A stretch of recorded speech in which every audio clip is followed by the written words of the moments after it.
Good morning, good evening, and good night to wherever you are in the world. This is Joel M here from live from Melbourne. We are joined by our beautiful, handsome Darren, who is looked all relaxed and he's enjoying the sun again, while we here in Melbourne are still facing winter. But we've got the sun out a little bit. You can see the sun out. And we've got our good old pal, Dr. Mervin, who has just joined us. Good morning, guys. Again, Red Devil Addicts, please do not forget to follow us on Instagram and also watch us on YouTube, where we bring to you all the best stories, great discussions, roundtable discussions about Manchester United, the team that we all love, the team that we hold very close to our hearts, and we love them to bits. We will not trade them with anything else. Manchester United is in our blood, and we love them very much. Did I just see Mervin take off his covers from the bed? He's getting out of bed now. wake, wake up, Dr. Mervin. It's time to get up. It's the show. We're going live. We're going to do the preview of Hey, hi big boys. game. Yeah. Now we can see. Now we can see our doctor. He's in his United jersey. Perfect. Fantastic. Hey, you know what, guys? We need to give Alex Telles a call. He's not answered our call for the last 2 days. Let's give him a call now. I think we're going to have to give him a call. I'm just He had a going game last night though, to be fair. Before we get into the show, we want to call Alex Telles.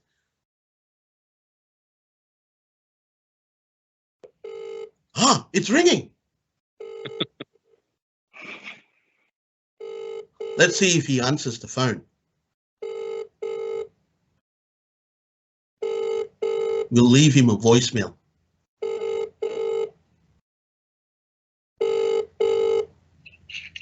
Hello, Alex speaking. Good morning, Alex. He cut me off. We're going to call him back again. He's calling back. Good morning, Alex Telles. Hi, Joel. How you going, mate? Fantastic. You are live on air with Mervin and Darren. Hey, boys. Hey. Hello. We've not Evening. seen you for a while. We was wondering. But then I told the boys, I said, you were busy preparing for your game yesterday against, who did we play? Who did Alex Telles play against? Darren? I forgot now actually. He played Real Valladolid. And he came on as a substitution, and all of your teammates two of them got sent off. What's happening? I know. But you know what? Good. You know what's the good thing about it, Alex? You're going to start the next game, mate. I know I will. So you better go up there and actually, underneath your jersey, just wear United top and then lift it up for the cameras, yeah? I will. Anyway, we missed you. We just wanted to say a good morning to you, wake you up from a big night you probably would have had with, I don't know, enjoying with all the nice senoritas, So try and get onto the show. We want to see your face. Okay. Oh, I'll come on now, guys. all right, perfect. Alex Telles is going to join us now. I'll come on. I'll bring out wear my Sevilla jersey. Perfect. I'll see you soon. Yeah. All right, that was Alex Telles, guys. Wow, my God. It was really good to hear him, innit? It was really, really good to hear him. He's going to join us. I just want to make sure that, yes, we are recording. That's it. Yeah, perfect. It It is recording, which is fantastic, which is good. Can you see the recording button there? Yeah, yes, we can. It is. Perfect. Cool. We just wanted to make sure that, we don't have any mishaps today, because it's really important. We're going to be previewing the Liverpool game at Old Trafford. I think before we start that, there was some news. Again, I want to reiterate what we said yesterday. We were very happy and excited for the signing of Casemiro. I think Rafael Varane had sent him a message and welcomed the Warrior to Manchester United, and he played with Casemiro there and also Ronaldo. So they've got three ex-teammates coming together, united in Manchester, which is the best Well, it's club. good to see. It's good to see another Brazilian. Yes, that's right. I think this is. Oh, hold on. Did we? I think no. We've had two Brazilians at a team at one time when we had. We had the Rafael Brazil, and- but yes, Rafael and Fabio. Fabio, but then Anderson also was there. Yeah, and then if you go back, we also signed Kleberson. You remember we had Kleberson there? Yeah, we had Kleberson, but he didn't really. He didn't really live up to the mark that we expected him to. But look, I think Fred will be very excited. Freddie. Yeah, at least he's got fellow Brazilian there. Yeah, so that's a. I mean, it's I still can't get over it. The fact that we've signed Casemiro, I'm really, really excited. I was just buzzing the whole day yesterday. But one thing I want to add is I've just seen that we are very strong rumors that we are pushing hard for another Brazilian, which is Anthony. Ten Hag wanted him, and that's Ten Hag's first choice. So we are going after him. We had a I mean, based on Romano's tweet from 2 hours ago, I mean, yep.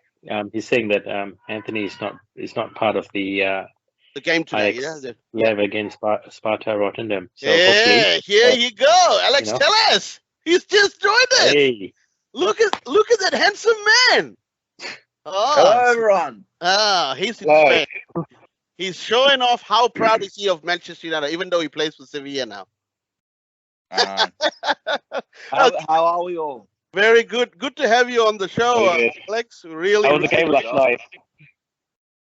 Yeah, it was 1-1 draw, Darren. 1-1 draw. What can you do? Yeah. What happened with the red cards? Yeah, 2 red cards, man. I know, pretty bad, eh? At least I'll be able to play next game. Yeah. That's how it's done. Yeah. Hey, good to have you back on the show. Alex, it's always good to have you on the show. We really like having you around. You just haven't introduced us to any of your senoritas there, but don't worry, we'll see them soon enough. Anyway, getting back to the show, guys. I was talking about Anthony. I think Mervin has just said that Fabrizio Romano has just said that Anthony has been is actually pushing a transfer. He's trying to literally reunite himself with Ten Hag, and he is Ten Hag's first choice. And I think we should push forward with this. Now, what I want to sort of talk into just before. And also, Joe, the other rumor that I'm not sure it's true is, but Chelsea going after Maguire and getting on loan. Well, doing a swap deal. Yeah, a swap deal. I mean, that's why me and Darren were talking about that. Pulisic and Maguire, a potential swap deal. I said, look, you never know. It could intensify in the next couple of days. Let's see how that plays out. But before we get into the team previews and stuff like that, what I wanted to probably get Darren's comment about is he had, as you know, Darren's our news editor at our news desk in the Red Devil Addicts. So he's been putting out his spy cams everywhere. I really want to get his thoughts on the protest that's going up tomorrow. The club had a couple of things to say. Darren, can you just tell us a little bit about what you're hearing from your sources back home in England on the protest that is scheduled for the Manchester United versus Liverpool game tomorrow? Yeah. So what I'm hearing is there's going to be, I think, as everyone's here, there's going to be a big protest for the game. I think they're going to do a march for one of the local pubs around, leading up going to the game. As far as I know, it's not going to be a protest that's going to get the game called off like last time. But you never know what could happen, on the day. And I think also with it being an evening game, people, probably gonna be drinking and stuff as well. So what things can happen when people drinking that. So as far as I know, it's just going to be a protest, just against the Glazers, like a big march to the stadium, as we've seen before. But there's no intention of the game getting called off, or even the fans not actually going into the stadium. There was talk, I think, a few weeks ago that they weren't even going to enter the stadium. But as far as I know, that is not happening. And it's just basically just a big protest before the game about the Glazers. Perfect. Now, again, as we were all talking about the protest, I think that's a key fundamental. I know Klopp came out and said that if ever the game gets called off, he's actually asking the FA to actually award the points to them, to Liverpool for that. But I don't think the protest is very much pushing for the game to be called off. But I think, in a way, I need the protest to go on. We all need the protest to go on because, again, as I keep saying time and time again, by players going out there and signing the players that we need to, we could have done this before preseason. We could have done this 2 months ago and got the team all set up properly nice for Ten Hag, that he would have been able to change a lot of his tactics. He would have been able to work with the players, with the new players, and integrating with the older players and see and find his best 11. But he couldn't do that because we've already had 2 games and it was disastrous for Manchester United. And now we're suddenly in the first week, in the second week of the EPL season, as soon as Sir Jim Ratcliffe's rumor started coming out, and of course, before that was Elon Musk tweeting about potentially buying Manchester United. When all of that started to come, and especially Sir Jim Ratcliffe's potential bid for the club into complete control, suddenly we've made a signing in 48 hours. So this is my point. I'm reaching out to every United fan again. Do not fall for this. Do not fall for the Glazers trying to patch up the cracks and trying to make every United fan happy on a Saturday morning. Great. Yeah, don't get me wrong. We are all excited about the Casemiro signing. We all are. But there are deeper problems that need to be solved within the club. We need to solve this thing because, as I was saying, we need players for the future. How long is Casemiro going to give us? He's going to give us probably 3, 4, 5 years tops. Yep. But we don't end. The good thing is he's not been an injury-prone player, so which is a good factor. But we hope when he comes here, he doesn't get injured because, as you know, the Premier League is much more physical. It's more intensity. So whether your body can cope with that, it's very, very important. And I think it will. But we don't have cover for him. The minute, if he gets injured, we're back to McFred. And that's not what we want. We need to stay clear from that, right?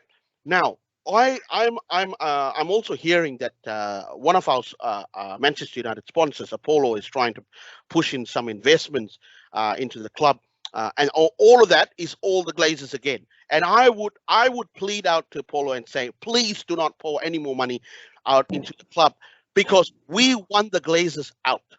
We want them to get out of this club. We don't want them managing this club because they are not fit owners.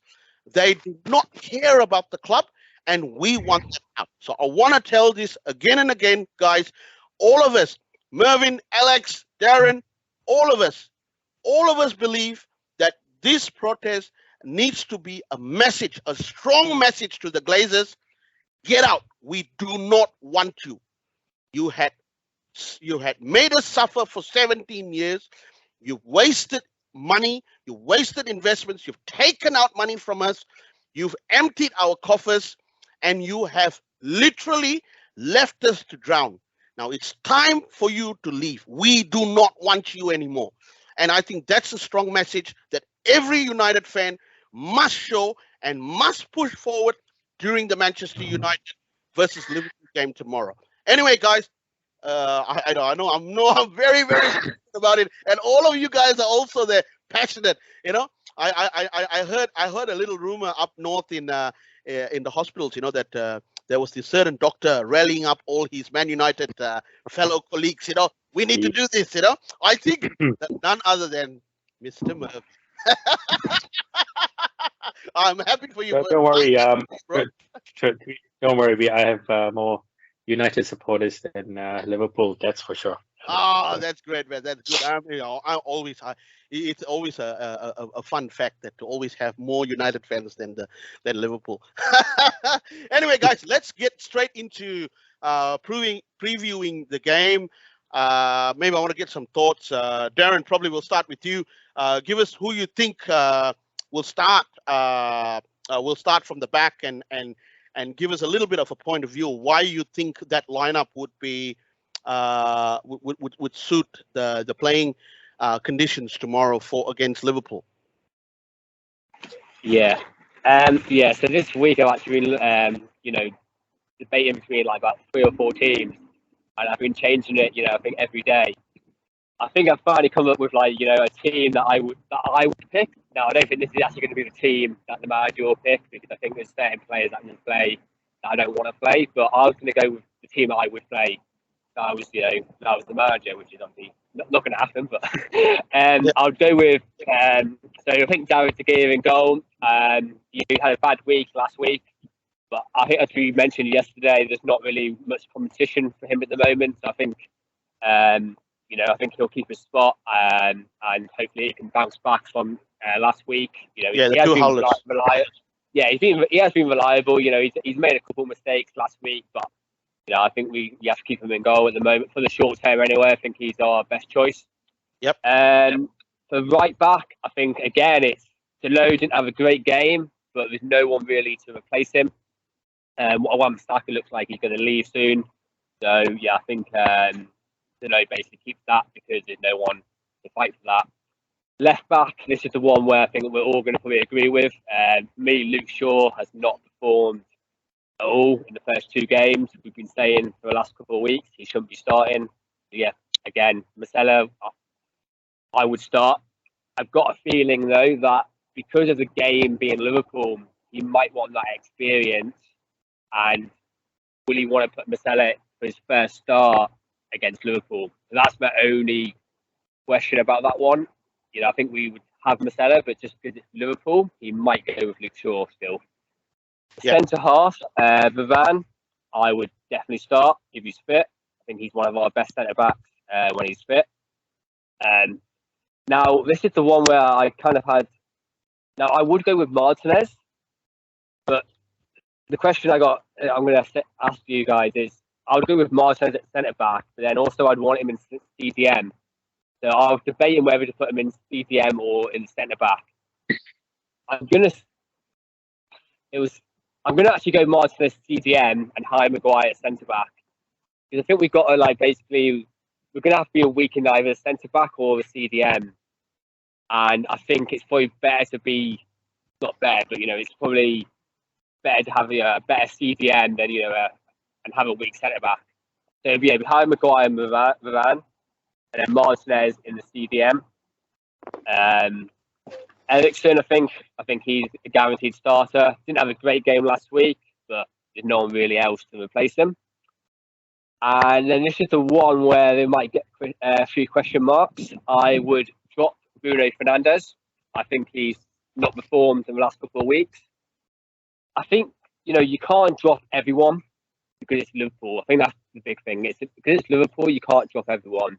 But I think you've got to show some of these big players that you're first, you're not guaranteed a starting position. So I think for me, I would not play Fernandes, and I would play Van de Beek in that CAM, attacking midfielder. And then the 3 forwards, looks like Martial is back, so I'd go Martial up front.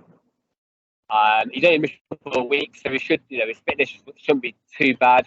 He had a whole pre-season as well. And I would have Sancho on the right, And then this is the one I was like debating as well with Rashford. You know, he didn't have a great game last week, and I was debating whether to play Elanga or Garnacho. But I just want to kind of see if Sancho, Rashford, and Martial can see and if they can pick up from where they left off in pre-season. Yep. Obviously, with Martial being injured, they've not been able to do that so far. Yep. So I think this is a big game for Rashford. He needs to perform, otherwise, especially if we get Anthony next week, then this could be his last chance to really, you know, have a, you know, be in the team basically. So I would keep with Rashford on the left, and then Martial and Sancho. Perfect. I think that's a great lineup, Darren. Let's get some thoughts from Mervin. Mervin, who do you think was going to start tomorrow?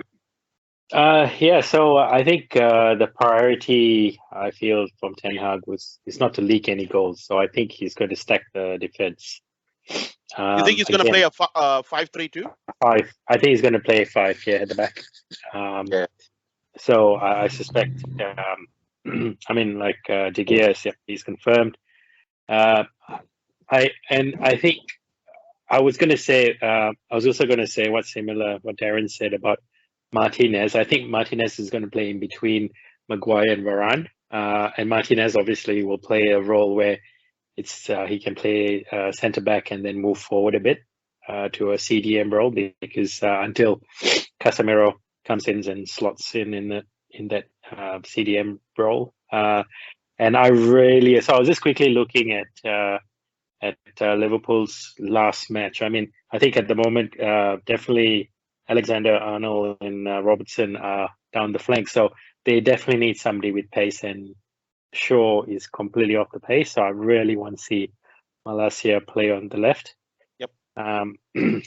Dalot is given, he's going to play on the right. So now, in terms of the midfield, I think Van de Beek should be given a chance.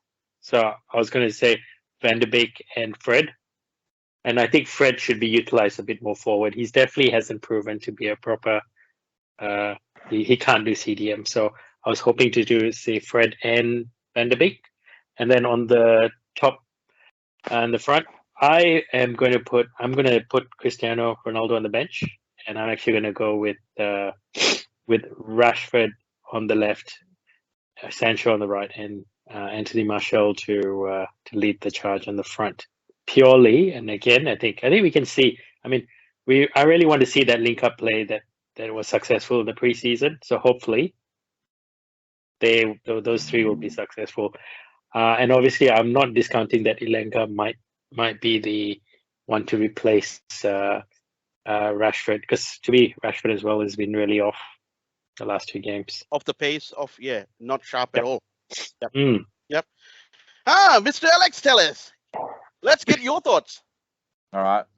So, yeah, I agree with both Darren and Mervin. Obviously the Gea and goals. I'm looking at last week's lineup here on my iPad. So, which is obviously not right, but I want to see Malacia on the left. Instead of Luke Shaw, because obviously the last 2 weeks he's done nothing. Yep. I want Martinez. Martinez as centre back as well. I'm not too sure about Maguire, but obviously because he is captain of the club, I reckon he will start. So I think it'll be Martinez and Maguire together, and probably Dalot on the right, and then in midfield, I want to see Eriksen and Van de Beek in the midfield. I think drop Fernandes, as Darren said as well.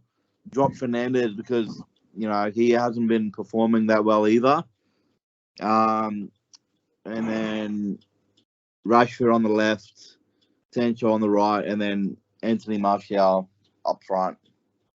Leave Cristiano on the bench. Yeah, interesting. We're both dropping off the Portuguese place. Yeah. Well, we've just signed another Portuguese-speaking player, in Yep. Casemiro.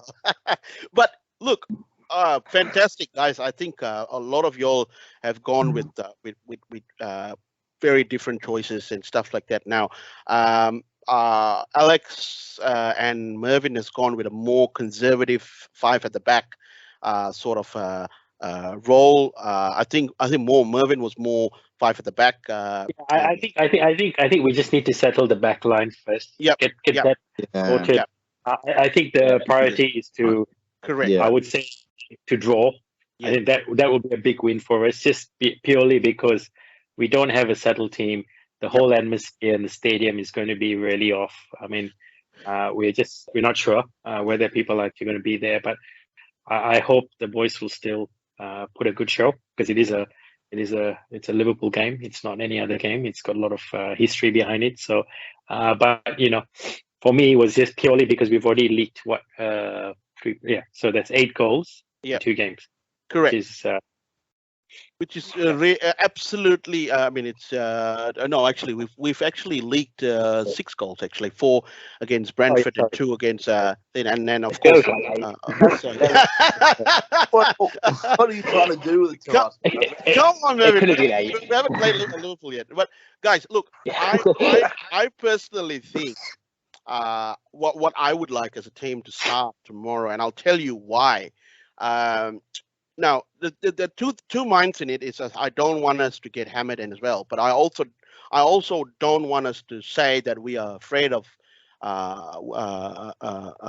Liverpool. I think was it the Mr. T in the A team? I ain't no afraid of no fools. That kind of thing. So I literally want us to put our chest out, and we are Manchester United. We are not some mediocre teams. We are Manchester United, so we got to go there and make a statement. So I would go with a 4-3-3 for the fact that I would definitely start De Gea. Look, besides the 2 howlers that he had, and I think a lot of people have been really critical of him, which is really unfair. As we all spoke yesterday, it's a very different fundamental for De Gea, because Ten Hag likes to build from the back. Now, De Gea is not a sort of goalkeeper that actually likes to build from the back, and he doesn't play in that role. I mean, of course, he's got to learn, but it's going to take time for him to get out there compared to Edison and Alisson, the 2 Brazilians that actually play for the current informed teams, which is Liverpool and Man City. For the last season, they've always played from the back. So, but I think De Gea will get better, but I will definitely keep his place. For me, yes, I think Darren's right in terms of having Shaw there in terms of experience, especially playing against Trent Alexander-Arnold.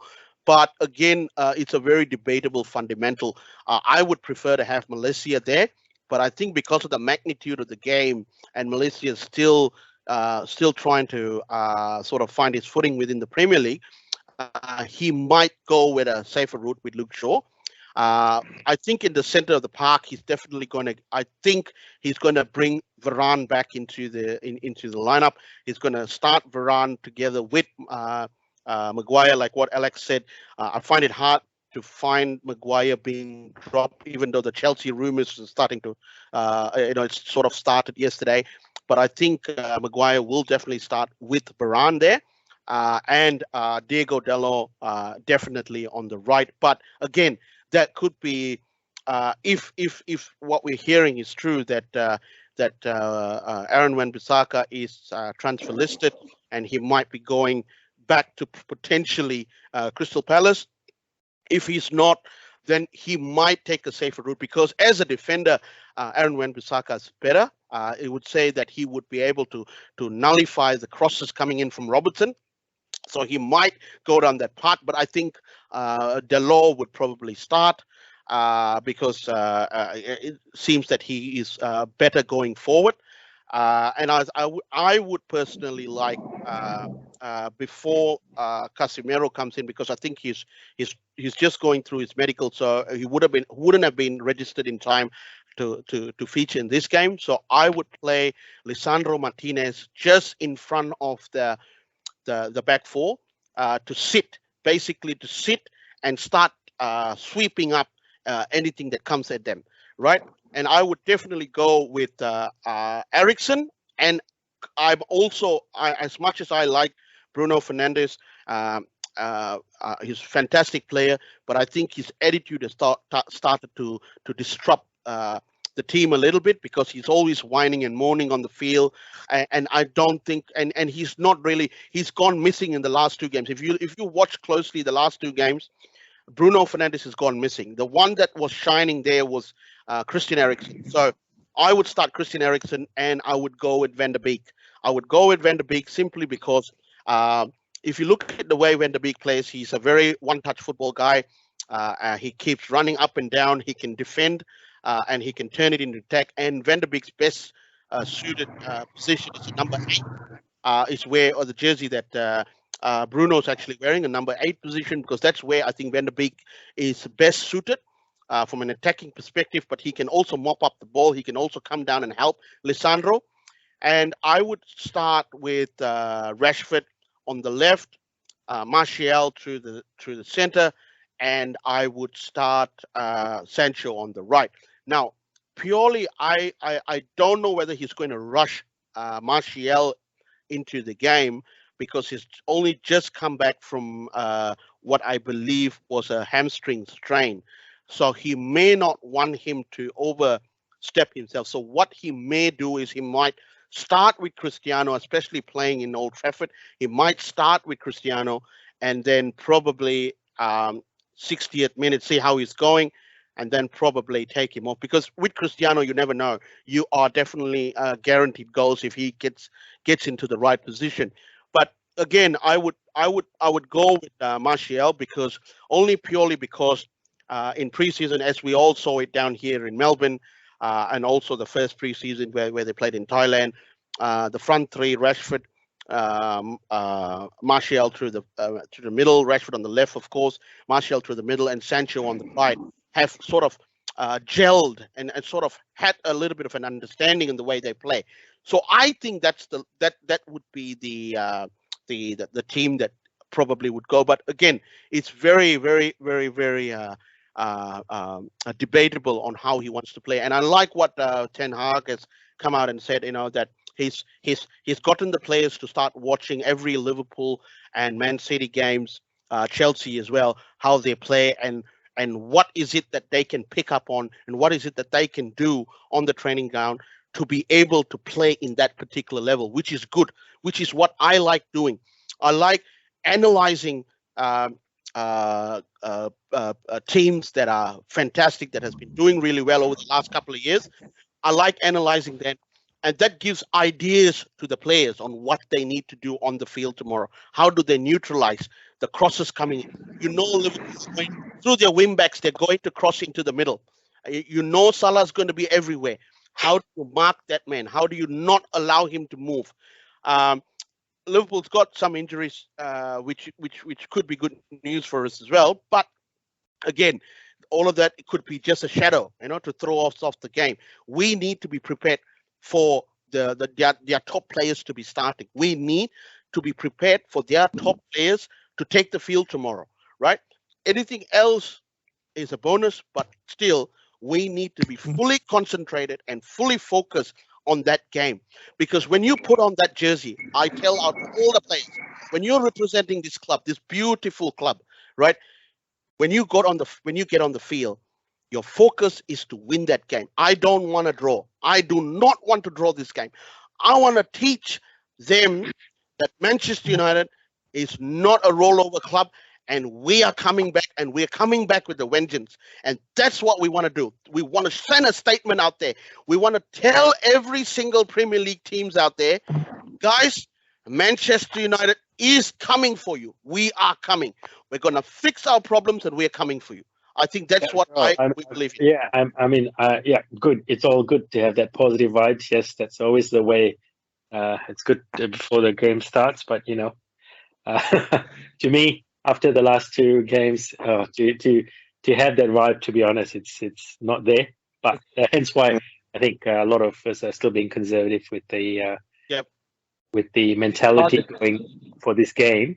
But the the reason why, I mean, I'm gonna play devil advocate. I mean, I don't think Ronaldo should be in the team. I mean, to be honest, he has not come out, and I mean, there's a is it already done, the tell-all interview that he was going to say about all the No. rumors out He's going there. to do it. He Not said he's yet. going to do it in 2 weeks' time, which is basically he's going to do it when he's probably not at the club. Correct, and and that's the thing. I mean, to be honest, a is there's definitely a dysfunctional change room at the moment. There's no leaders. There are two. There are Ronaldo. That's still. To be honest, I think he's a thorn to the side. Just purely, again, starting off from preseason to now. He's not able to work with this team effectively. I mean, he can see that, I mean, 2 games back to back, they've lost. I mean, he didn't play, he didn't start the first one, but the second one, he started up front. He didn't get any support. And, and then there's a lot of rumors out there that a lot of clubs, all the big clubs are rejecting him. I mean, it looks like his agent is still trying to put him out there to all the other big clubs who don't want to take him. So, he's already starting on a negative mindset that Yeah. Yeah. I'm not. He's definitely not going to win much. He's. I'm sure he's got. He's definitely. I've just quickly looked at his tweet. I mean, he does a lot of tweets for other things, but there's nothing about him in putting a statement, because in order to settle the change room, the big players have to stand up and say, "Hey, we're in this 100%," because that's how you send the good vibes to rest of the other players. Yep. The whole team is unsettled. I mean, now Harry Maguire is, talking about the Chelsea rumor, but again, that's not going to help whether he goes or not. But again, he is the captain. That also is unsettling news for the change room, for the whole club. Yep. Now, my question is, I don't know, Darren, you are our newsroom editor, so you're probably gonna be one of those journalists that's gonna be up there when Ronaldo tells it all. But see, here's another question. Now, Ronaldo could be saying tell this all. It could be about putting the rumors to bed, basically, that he wants to be here, he wants to fight for the club. Yes, he is disappointed. You've got a biased view there, which I understand why. It's okay. I don't know. To be honest, the only he shouldn't be waiting for that 2 weeks. If any player of his stature who has a lot of impact on the club, especially to the younger players, he would have put it to bed, to the rest, and just said, "Okay, I'm here. I'm going to fight and go all the way."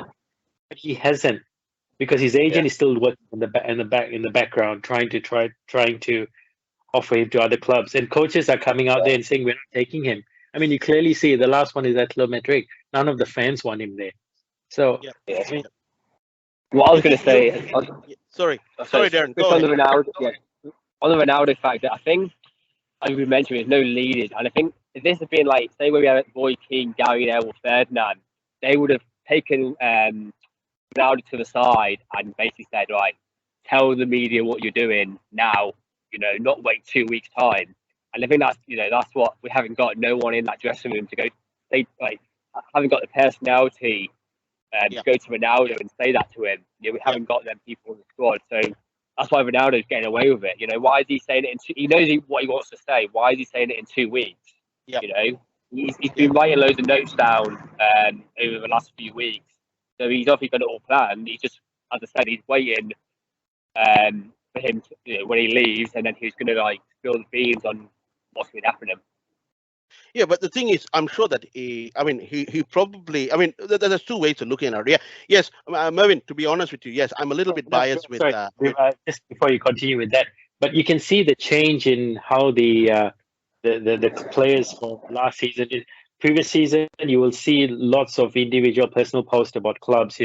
Pogba, and a few of them. I think Rashford as well, and Lingard. All of them will be posting, even though no matter how the game has gone, they'll still be posting all these funny videos of them still, fooling around and everything. But you don't see that. Maybe Ten Hag's approaches complete media blackout. that which is don't a good show it. thing. Which is a good thing. Yeah. So that Which, could be the flip side, and hence why we are not seeing anything. That could be the other thing. yeah, All right. that could be that. And also, Ten Hag. I think Ten Hag was asked a question on during his press conference about Ronaldo's tell-all interview.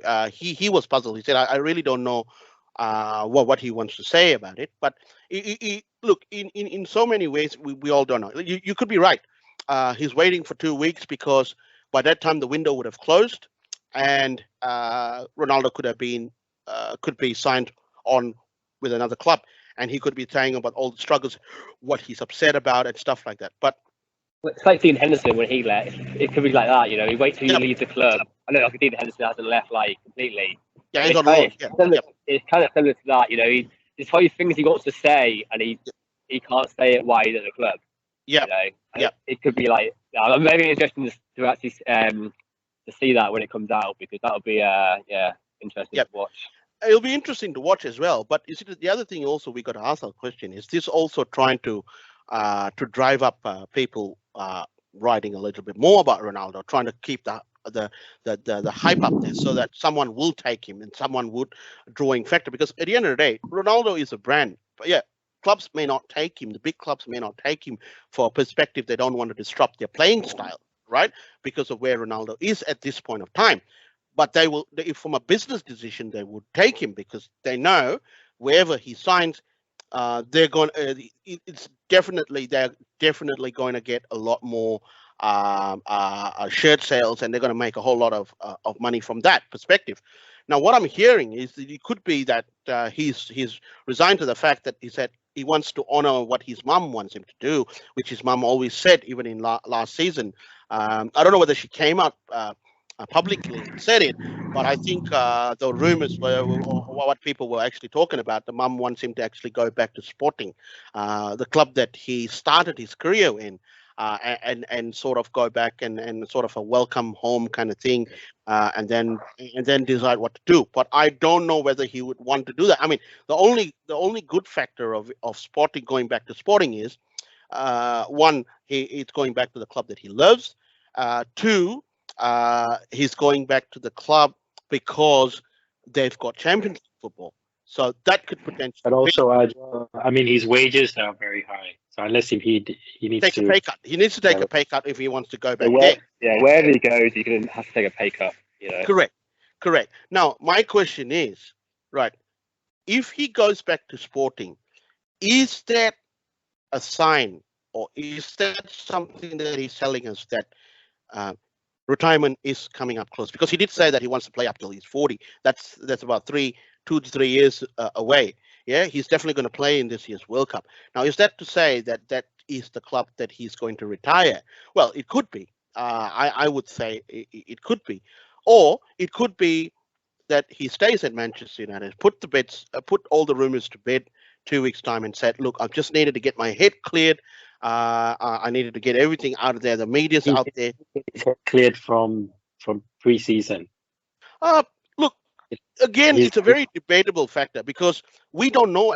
Even till today, nobody knew why he didn't want to come. Everyone's speculating. It's all speculation out there because they knew. And see, Joel, and this is where, this is what that pisses me off. Where we are as a club at the moment. I mean, big players need to stand up, and none of them are doing it. Ronaldo is a big player. He's got that character. You don't have to say a lot. He just has to say a few words, and people will believe him. And he's not done anything to show that he's committed to the club till this point, because he's still not sold with this project. I mean, he's got too many things at stake, especially this year. I mean, it's like you said, he wants to. He's getting closer to retirement age. I think next year he'll be 39. Next year he's 38 this year. Yeah, 38 this year. So next year 39. Yep. So he's only technically got 2 years to play. And World Cup year, obviously Champions League is out of the. Looking at the way things are, I don't think he'll play Champions League because we are in Europa. And again, he's not too. That's if he stays at the club. Yeah, that's if he stays. Correct. But he. I don't know. I mean, to steady any ship, the captain has to show that, okay, I'm in charge. I'm going to steer the club in one direction.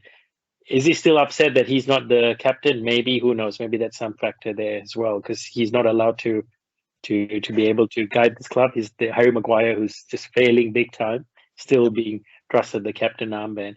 So I think it's time that, like I said, it's time we need to get rid of people who are not committed to the club. Yep. Okay. Do you think the captaincy is playing a big role in this I factor? think so.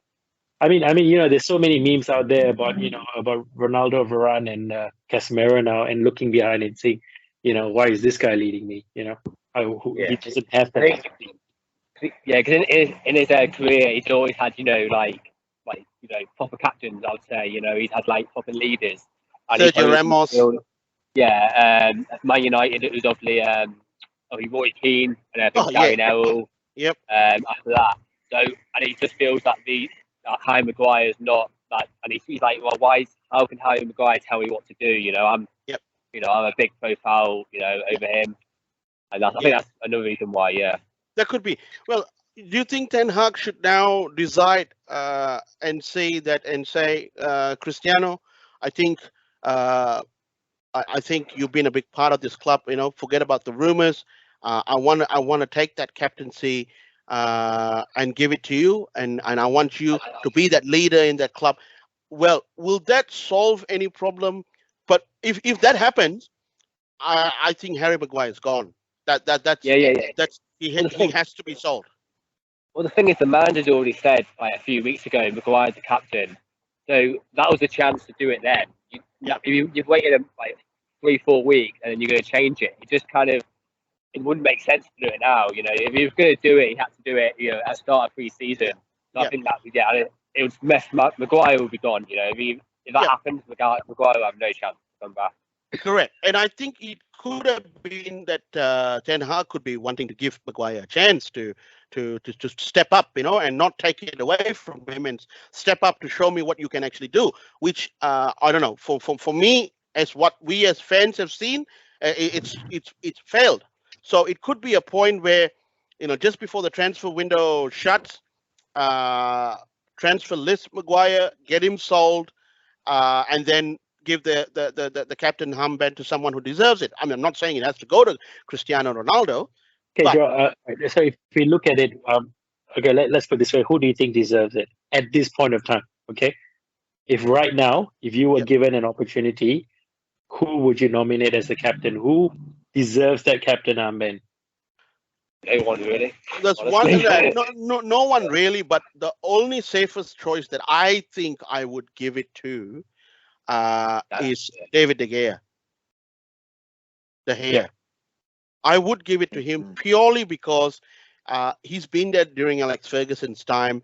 He's helped the club out a lot. I know he's not a big character in terms of that strong characters that we've had he's in the or the side. He doesn't have. Correct. And he's not a Roy Keane and stuff like that. But who else would you give? You're right. We don't know anyone else. I mean, personally, the only person who can come up there with a character is Cristiano. And you know what? I tell you, my only concern with giving Cristiano the armband is how many other players who are probably divided on him being at the club are going to support him as a captain, unless he goes out there and reaches out to every one of those players and say, hey guys, I'm captain now. I'm sorry if I've done anything wrong or if I've said anything wrong. I love this club too much and I can't see it failing. But if you give me a chance to lead this club back to glory, I promise you, I will get you there. Now, that's a very powerful statement. That's a powerful statement. Yeah, what I was going to say actually, but don't also whatever happens with Ronaldo, the chance, even if he just stay this season, he's probably not going to be here in at least 2 years. So you kind of want someone who's going to be there for the long term as well, someone who to lead this club for the next 6-7 years. Yep. I know people going to leave and stuff. Yep. And it doesn't mean it's no one you can guarantee that's going to stay. You've got to be with Ronaldo. I think definitely in 2 years he'll be gone. Correct. And I would like to see someone who could actually start now and then build something for the next 5-6 years. But again, there's no one. I can't think of no one who's going to be. Who would that be? That's the question. I don't know who it is. There were some people talking about McTominay. Not at this point in time. No, Well, no, no. he's been in the club forever too. I mean, he's there from the he's been there from the youth From setup. the youth setup and stuff like that. Yeah. So so Yeah. he's Maybe obviously I would say the yeah, I was gonna say Varane, but he doesn't seem like a proper leader. I don't know. Varane can be, but he's got to stay fit. I think one of the Yeah, things that's that true. Yeah. that we were talking in our chat about, and Freddie, who was our chat, he's been missing here. Fred's brother, Fred, Manchester United player, Fred, Alex, good mate. He's got a point. He said Varane is not the player that we saw at Real Madrid. I think one of the biggest problems was his calves has been giving him a lot of niggling injuries, but which is something that, look, I think can be sorted out. It's just the training regime. We've seen that happen with Van Persie when he went a whole season being fit under Ferguson, where he could not do that for Arsenal. And and Fergie did say that there was a special regimen training that were given him to strengthen a certain part of his body in order to prevent him from that. Ryan Giggs did it. He had hamstring problems. He sorted it out. It kept him fit. So maybe if we can sort that problem out, I would see Varane. I mean, he's a character. He's won 4 Champions Leagues, right, with Real Madrid, and he's won the World Cup, the biggest prize in football. And I would say that would be really a fantastic captain, because he has. I think didn't he take over from Sergio Ramos after that for a short period of time. I wasn't sure after in Real Madrid did he take over the captain's armband. But I would see Varane as a strong character, but he needs to be vocal. Remember that video that I took with Varane there? I should have told him, said, "Hey, you're the captain. I really support you being the captain." I should have told him that. You remember that, Darren? When I was chatting with him, I should have told him that you're the captain. You've got to take the bull by his horns and captain the side. That'll be good. But again, as I said, what you guys are saying is really true. We don't have that characters in that dressing room to actually stand up and rally the troops and rally them together, because it is all about. See, what we've seen over the last 1 year. They've developed a lot of camps, and a lot of people were not seeing the club moving in its right direction, and there were people in different camps, and I think that sort of disharmonized the team a little, and I think that sort of carried on a little bit in the last 2 games. But I think that we need someone to go in there and and that's what Ten Hag even said. They need to unite as a team. They need to play as a team. They need to come together. Whatever differences you have outside the pitch, it's up to you guys. And this is what Ferguson did. You remember with Teddy Sheringham and Andy Cole situation. We all remember that, right? But when they were on the pitch, there was no nonsense. They didn't see each other as enemies, or they didn't see each other as, I'm not talking to that person. He's not talking to me. We're not friends. But when they're on the pitch, they are literally brothers in arms. They were going to look for them when they were going to pass the ball, because they knew that a goal was definitely going to be got by either Andy Cole or Sheringham, and they played as a unit. And Sir Alex Ferguson instilled that into the team, that when you're on the pitch, your focus is to win. Your focus is to unite as a team to win. That's one of the things that he had great captains, because those captains translated that onto the field. Look at Roy Keane. I mean, we spoke about this yesterday. Yeah, Joel. Also, I mean, you've got to look at the generation of players, how they've changed from the yesteryears, the Roy Keane era and before, and then to now. Unfortunately, the new generation of players all feel entitled. Once they become big for themselves, they sometimes they become bigger than the club, and that itself can impact the whole playing group. So like when we had Pogba and everything, he felt entitled. He would throw a hissy fit, and then he would he would get upset, and then he will put rumors out there that he's going to leave, and he caused a lot of unsettling in the dressing room. Yeah. Yep. Yeah. So Yep. I see it's the same And thing. that They're not again, paying. but that again, Mervin, was also down to the way the managers handled it. You don't see that coming out from Liverpool club. You don't see that coming out from the Because Man City Klopp Football Club. himself is a big manager. I mean, he's gone through so many big clubs, so and that's why he's got that stature to do it. None of our previous clubs managers, sorry, apologies, can do it. I mean, Well, Ole was Mourinho came in. Mourinho should have put a stop to Pogba and sold him. again, Mourinho. Did he really want Pogba? I think it was more the club that wanted him rather than Mourinho. Probably, yeah. I mean, yeah. I don't.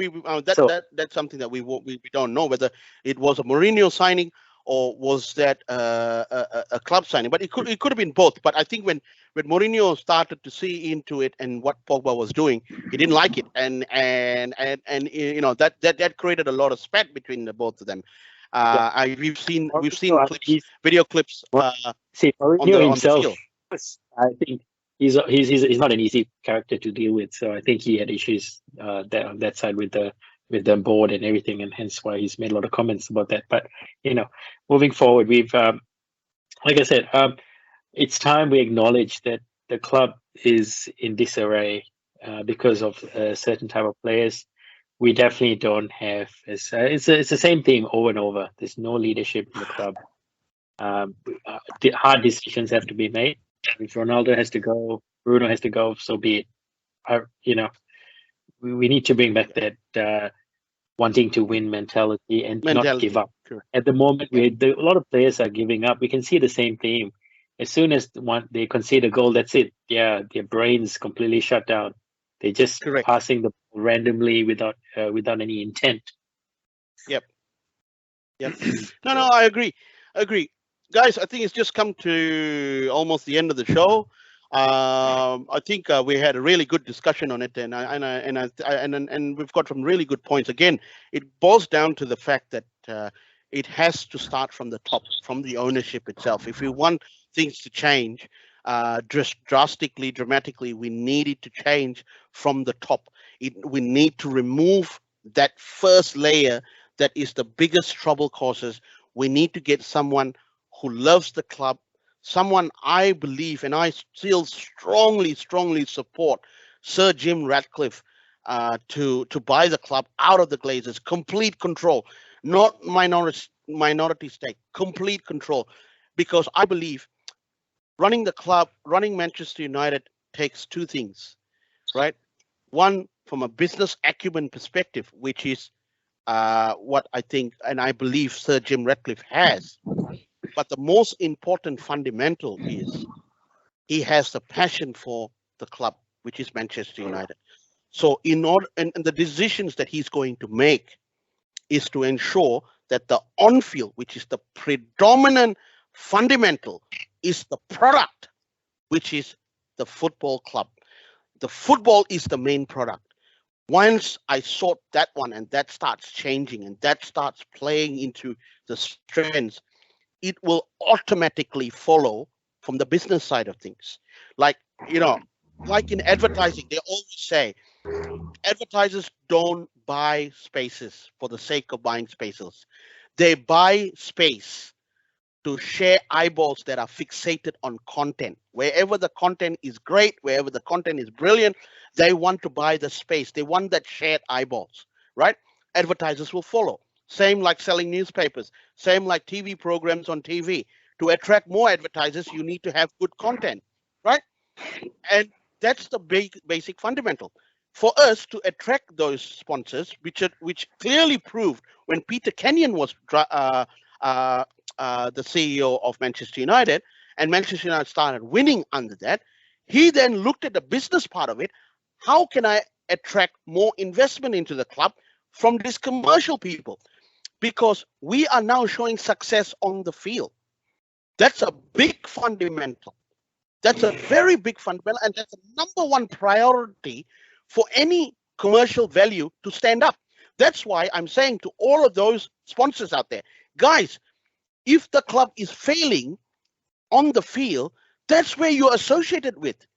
Your brand is associated to the losing fund of the club. This a product, football. You because they have done nothing but made this club fail even more. But they're coming for your money because they love your money, because they didn't need to put any investment in there. They took that money, but they've done nothing in developing the club. So this is my point again.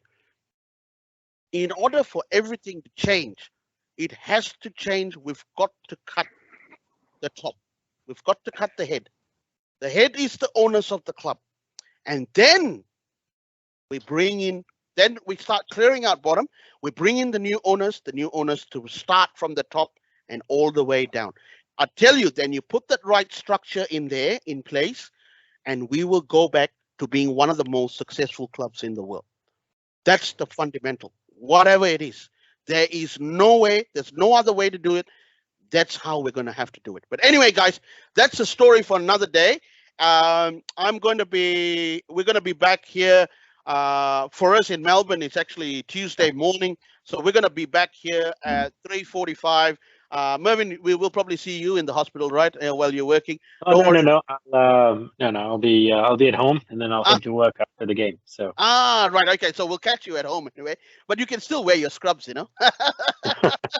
You like to use your scrubs. But anyway, we're gonna go live probably 1 hour before kickoff. I think kickoff is at 5 a.m. here in Melbourne. And I heard Darren he's going to Sydney tonight, so he's going to be in New South Wales, which is good. You're gonna be colder now. You're gonna be using your United jacket and not just the jersey, you know. Yeah. The weather is not as good, I heard. Yeah, I heard it's gonna be rain. I'll probably leave in a couple of days. Yeah, but it'll be good. You know, we're definitely going to go live just before kickoff. We want to find out if all our predicted lineups pan out, and we want to see who's going to start, what's happening, and of course, we'll bring you anything develops on the Anthony story or even the Maguire story. We'll definitely bring you up to date. Don't forget. We're keeping an eye. Darren is our spy camera, you know, our chief news editor and the Red Devil Addicts news desk. So he's keeping an eye out on all the signings and whoever we're going to sign and whoever we're going to sell. So guys, yeah. So anyway, it's going to be an exciting game, and all I plead to all Manchester United fans, as I said. You know, we need to support our team. We need to do what's best for our team, and we need to keep doing it. Yep, that's me, guys. Joel from the Red Devil Addicts, live here in Melbourne. You got Darren. He's enjoying a couple of hours in New South before he heads to Sydney. Enjoy the sunny weather. He looks really cool with his dark glasses there. He's probably on his sunglasses because he's saying, I still don't see the brightness or the light at the end of the tunnel for United. Yeah. But, you know, hopefully with Sir Jim Ratcliffe, if that intensifies and that happens in this week, then Darren will take off his glasses and say, yes, I do see the light at the end of the tunnel. And we've got Dr. Mervyn. It's always a pleasure having you as well. We will see you in your scrubs on Tuesday morning. Yeah. Yes. And we've got the all good little Alex Telles. He's hiding there. He's hiding there in the dark. Alex Telles, it's always great to have you on the show, bro. You are our favorite. We have to give him credit. It is early. Well, it's 11 o'clock here. It must be like early morning over there. So Alex Telles. I'm in Brisbane, so it's he's in Brisbane. Same time zone. Yeah, I'm just always in the dark because, you know. Yeah, because you don't see the light of the tunnel, innit? I don't see the light. That's it. That's exactly right. All right.